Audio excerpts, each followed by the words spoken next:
একটি লেয়ার খামারে লেয়ার সুস্থ আছে কিনা আপনাকে এটাকে প্রথমেই অবজারভেশন নিতে হবে প্রথম সকালেই।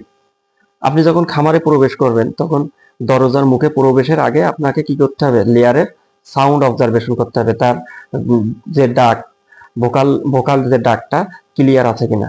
যদি তার কোনো ঠান্ডার সমস্যা থাকে তাহলে কিন্তু তার যে লেয়ারের যে স্বাভাবিক যে ডাক থাকে সেটা কিন্তু স্বাভাবিক থাকে না, অস্বাভাবিক হয়ে যায়। তারপরে আপনি যখন খাবার প্রদান করবেন, তো খাবার প্রদান যখন করবেন তখন খাঁচাতে যদি লেয়ার পালন করা হয় তবে দেখবেন লাইন দিয়ে সুন্দর করে ট্রেতে খাবারগুলো খাবার খাচ্ছে।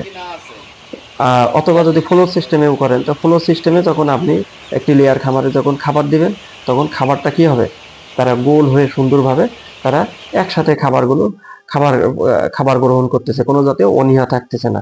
আর অসুস্থ বার্ডের কি হবে, খাবার গ্রহণের কিন্তু সবসময় কি থাকে, একটা অনীহা থাকে।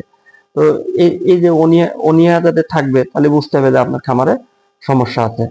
পাশাপাশি আপনাকে লেয়ারের কি করে পায়খানাটা অবজারভেশন নিতে হবে, পায়খানাতে কোনো জাতীয় সমস্যা আছে কিনা, তার স্বাভাবিক চলন ঠিক আছে কিনা, একটা লেয়ারের যে বসার ভঙ্গি সেটা ঠিক আছে কিনা, তার ঝুঁটি লাল টকটকে আছে কিনা, এইগুলো আপনাকে প্রথম সকালে অবজারভেশন নিতে হবে। আর প্রথম সকালেই যখন আপনি অবজারভেশনে নিয়ে এটাকে যখন পর্যবেক্ষণ করবেন যে আপনার বার্ড আজকের সকালেই আপনার বার্ড আছে সুস্থ, তখন কিন্তু আপনার সারাদিনের যে ম্যানেজমেন্টটা কিন্তু আপনার জন্য সহজ হয়ে যাবে।